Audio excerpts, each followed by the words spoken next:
Bismillahirrahmanirrahim. Assalamualaikum warahmatullahi wabarakatuh. Selamat pagi dan terima kasih yang sebesar-besarnya kepada semua yang telah meluangkan waktu untuk menonton presentasi kami kali ini, terutama kepada Pak Heri Sudarmaji yang sangat kami hormati dan serta rekan-rekan mahasiswa yang luar biasa. Sebagai moderator pada presentasi kelompok kami kali ini, saya Nur Salsabila bersama dengan teman-teman kelompok saya akan membawakan topik presentasi dengan judul casting atau pengecoran logam atau peluburan logam. Dan kami akan memulai presentasi kami tentang apa itu proses casting, diikuti oleh pembahasan mendalam mengenai jenis-jenis casting. Kami juga telah menyiapkan beberapa video dan kelebihan kekurangan dari setiap jenis casting tersebut untuk menunjang pemahaman lebih lanjut dan juga penjelasan tentang apa itu sintering casting. Dan tanpa menghabiskan waktu lebih lanjut, izinkan kami untuk memulai presentasi kami. Kami berharap apa yang kami sajikan hari ini dapat memberikan wawasan yang berharga dan memicu diskusi yang produktif. Terima kasih atas perhatiannya dan mari kita mulai dengan penuh antusiasme. Oke, dimulai dari memperkenalkan anggota-anggota kelompok kami.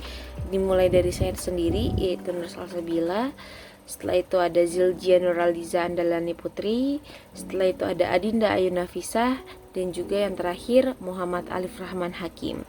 Setelah itu terlihat dari sini terdapat daftar isi dimulai dari pengenalan, pendahuluan, flow proses casting, jenis-jenis casting, sintering casting, referensi, kritik dan saran, dan kesimpulannya. Nah, apa sih casting itu? Secara garis besar, casting adalah suatu proses fabrikasi di mana logam cair dituangkan ke dalam cetakan dengan bentuk yang diinginkan. Untuk secara luas, pengecoran logam merupakan proses membentuk suatu zat menjadi bentuk tertentu menggunakan cetakan. Sedangkan proses pengecoran logam didefinisikan sebagai proses di mana logam cair dituangkan ke dalam cetakan yang berisi rongga berlubang dari bentuk geometris yang diinginkan. Umumnya, pengecoran menghasilkan ingot. Ingot adalah proses pengecoran yang diproduksi menjadi bentuk sederhana dan diproses lebih lanjut seperti ekstrusi logam, penempaan, dan lain-lain. Dan untuk flow proses casting secara umum dimulai dari peleburan, setelah itu dituangkan ke cetakan. Dan cetakan ini terdapat dua support yang penting, yaitu dari pasir dan juga dari patternnya. Apabila pattern dan pasirnya itu baik ataupun bagus, maka akan menghasilkan cetakan yang baik pula. Setelah dari tuang ke cetakan, masuk ke pendinginan, setelah itu pembersihan atau dirontokkan, dan setelah itu ada yang harus di heat treatment dulu, ada juga yang tidak. Setelah itu masuk ke cleaning dan finishing, dan setelah itu diinspeksi. Selanjutnya, untuk penjelasan dari jenis-jenis casting akan dijelaskan oleh Muhammad Alif Rahman Hakim. Waktu dan tempat dipersilahkan.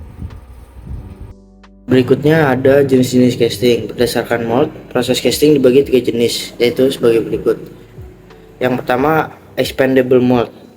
Expandable mold atau cetakan yang dapat dibuang, yang biasanya terbuat dari pasir, plester, keramik, dan bahan serupa dan umumnya dicampur dengan berbagai pengikat atau bahan pengikat untuk meningkatkan sifat-sifatnya. Yang kedua ada permanent mold. Cetakan permanen yang terbuat dari logam yang mempertahankan kekuatannya pada suhu tinggi.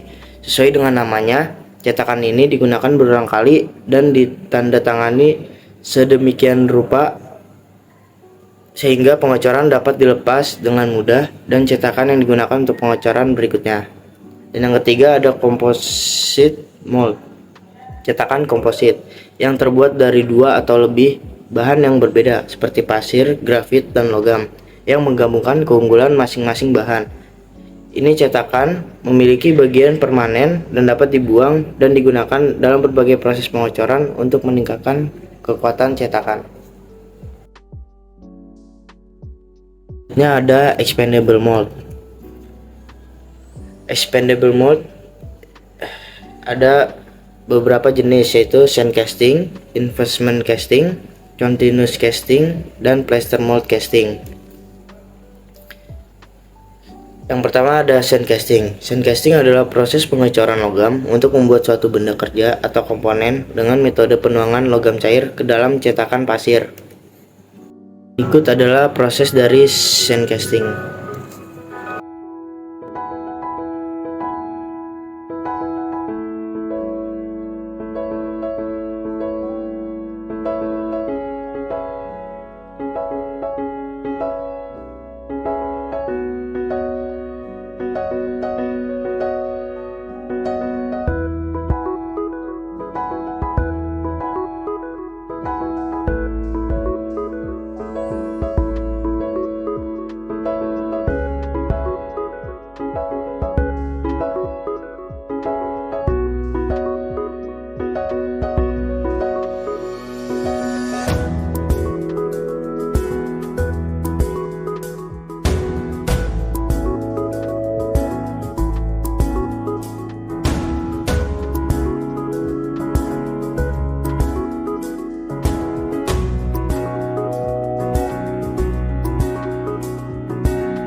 Selanjutnya ada kelebihan dan kekurangan sandcasting. Untuk kelebihannya itu yang pertama biaya perkakas rendah, yang kedua hampir semua logam dapat digunakan dengan jenis casting ini, dan yang ketiga tidak ada batasan untuk ukuran bagian, bentuk atau berat.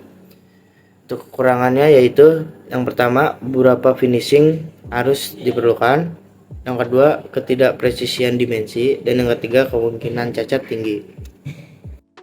Terima kasih atas penjelasannya Muhammad Alif Rahman Hakim. Selanjutnya akan dijelaskan oleh Zildjian Nuraliza untuk plaster mold casting. Waktu dan tempat dipersilahkan. Baik, terima kasih sebelumnya kepada Salsa. Assalamualaikum warahmatullahi wabarakatuh. Perkenalkan, nama saya Zildjian Nuraliza Andalani Putri dengan NIM 0220220031. Di sini saya akan mempresentasikan jenis-jenis casting.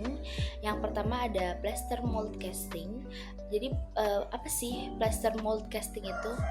Plaster mold casting adalah proses pengecoran logam non-ferrous dengan menggunakan cetakan dari bahan campuran gipsum, bahan penguat, dan air. Pengecoran cetakan plaster ini bekerja seperti proses pengecoran lainnya, di mana bahan cair yang dipanaskan akan dituangkan ke dalam cetakan yang berisi rongga-rongga dengan bentuk yang diinginkan. Ini kemudian dibiarkan untuk memadat, dan bagian yang dipadatkan itu dapat disebut casting. Mungkin di slide selanjutnya ada video, mungkin bisa diputar dulu.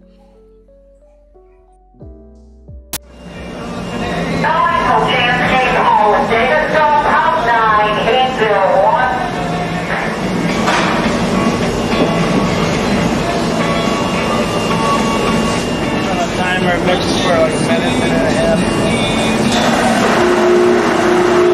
What do you think of my face?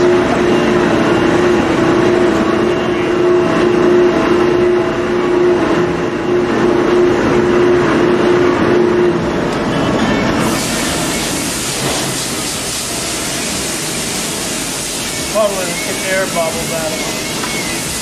Supposed to.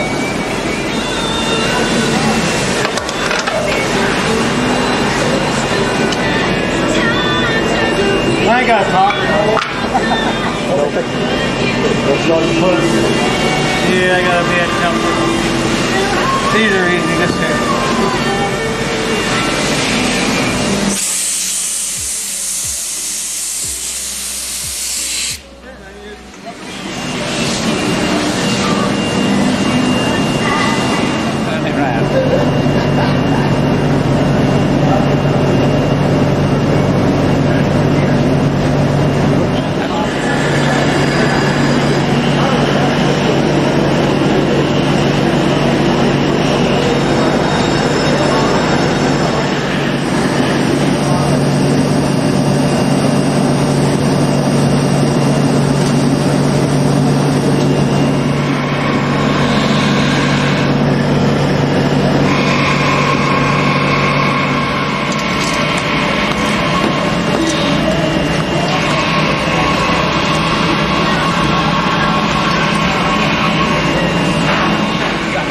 that? Really?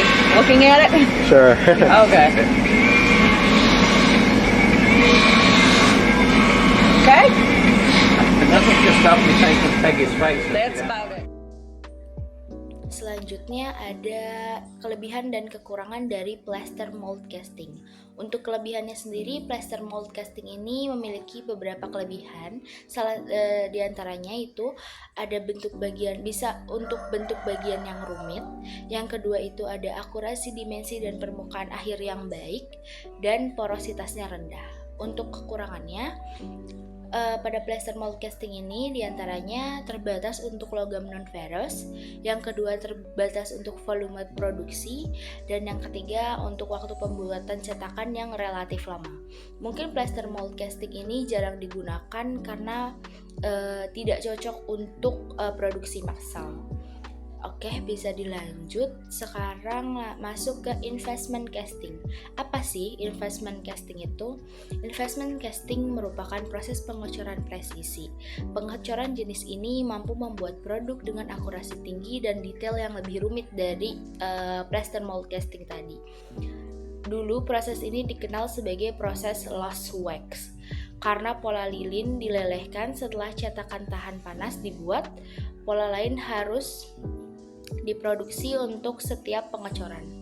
Jadi produksi pola biasanya dilakukan dengan molding operation, yaitu dengan menuangkan atau menyuntikkan lilin panas ke dalam cetakan utama atau master. Jadi cetakan tersebut dirancang dengan kelonggaran yang tepat untuk penyusutan lilin dan logam cor. Dalam kasus di mana geometri produk rumit, beberapa potongan lilin terpisah harus disatukan untuk membuat pola. Pada proses produksi tinggi, beberapa pola melekatkan pada sprue yang terbuat dari lilin untuk membentuk pohon pola. Pohon pola ini adalah geometri yang akan dituangi logam cair. Jadi investment casting ini juga dilakukan pada praktek casting yang dilakukan oleh Politeknik Astra.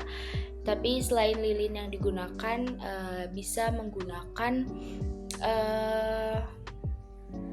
lem tembak, isi lem tembak. Nah, ini ada videonya proses investment casting.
Lanjut ke kelebihan dan kekurangan dari investment casting.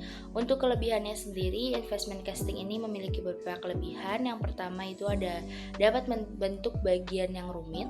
Yang kedua, permukaan akhir yang sangat baik dan memiliki akurasi yang tinggi. Dan yang ketiga, hampir semua logam dapat dicetak dengan casting ini. Untuk kekurangannya ada beberapa juga. Yang pertama, ukuran komponen yang terbatas. Yang kedua, pola cetakan yang mahal. Dan yang ketiga, dibutuhkan keahlian khusus. Mungkin untuk produksi barang-barang besar tidak dianjurkan untuk menggunakan investment casting, karena investment casting ini digunakan untuk beberapa produk yang dimensinya memiliki dimensi yang kecil atau sedang. Kita lanjut ke continuous casting. Apa sih continuous casting ini?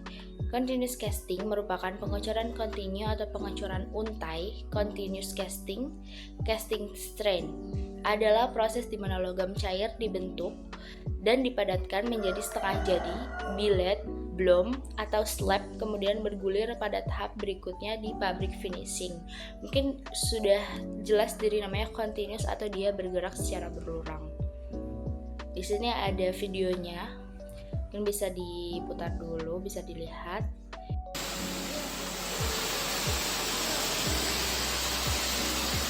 Continuous casting is the process used to solidify the molten steel ready for shaping into a huge range of final products.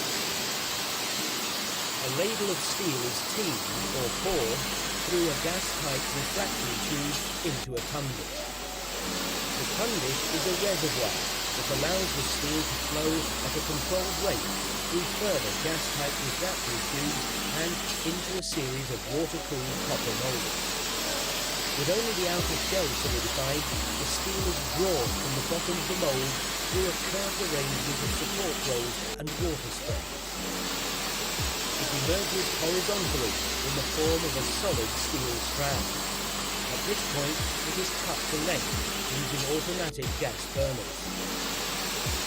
Depending on their size, these solid shapes are called fillet, flue, or slab, and are now ready for shaping into finished products.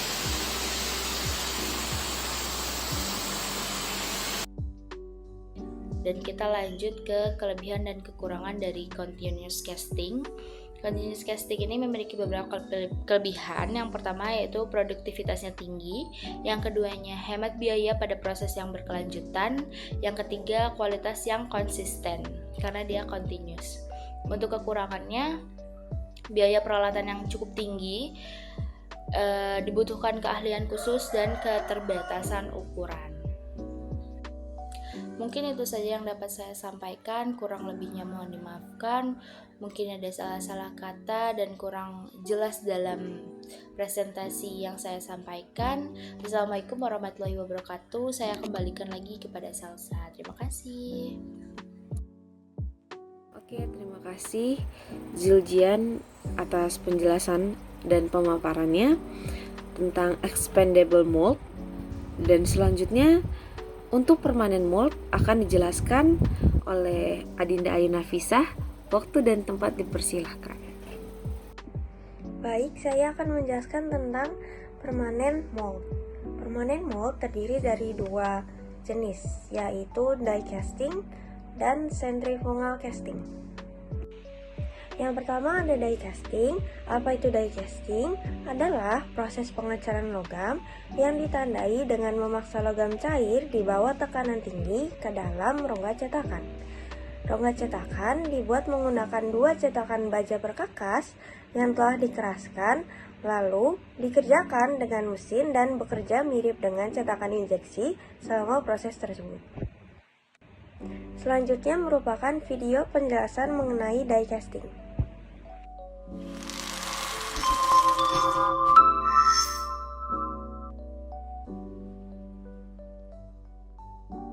The die casting mold and tools are placed on the machine. The mold is then closed. Molten metal is injected into the die to fill the cavity. Extra material is forced into the cavity to compensate shrinkage during the cooling process. The plunger is held under pressure until the metal solidifies. The die can be opened once the metal is cooled. Next, the pins eject the parts from the mold. The sprues are still attached to the parts and have to be removed. After that, the individual die-casted parts are ready for the next stages. Thank you for watching. Check out other casting processes on our channel.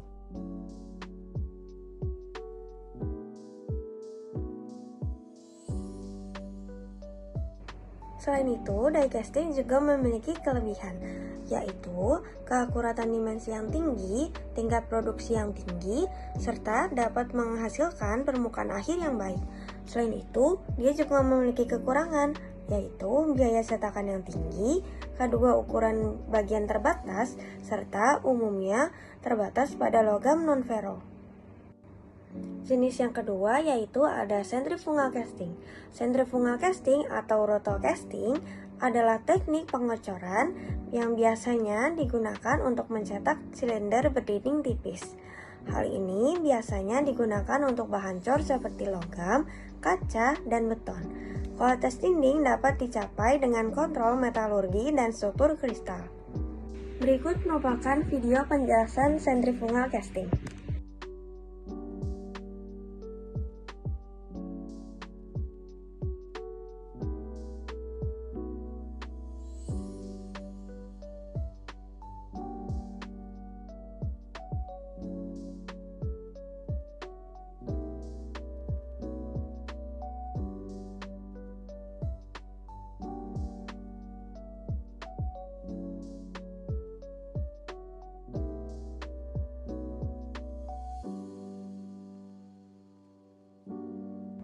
Sama halnya dengan die casting, centrifugal casting juga memiliki kelebihan.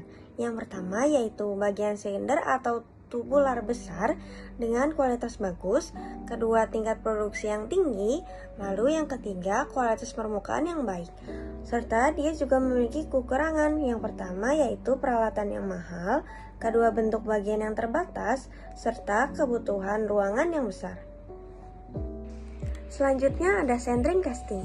Apa itu centering casting? Centering casting adalah pasir yang meleleh yang diakibatkan oleh adanya suhu yang melebihi dari batas titik leleh suhu pasir tersebut. Berikut merupakan contoh kasus dari centering casting. Oke, terima kasih atas penjelasannya Adinda Ayu. Selanjutnya untuk referensi kami kali ini diambil dari 3 sumber, dimulai dari buku, Google, dan YouTube. Untuk bukunya kami mengambil dari Manufacturing Engineering and Technology by Sarope Kalpakji and Stephen R. Smith. Dan untuk website Google-nya kita paparkan di layar kaca. Dan untuk video-video dari proses castingnya kami ambil dari YouTube.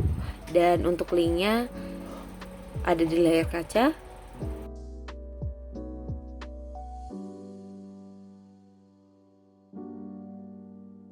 Dan untuk kesimpulannya, secara keseluruhan pengecoran adalah metode fundamental dalam industri manufaktur yang memberikan fleksibilitas tinggi dalam desain produk dan efisiensi dalam produksi massal.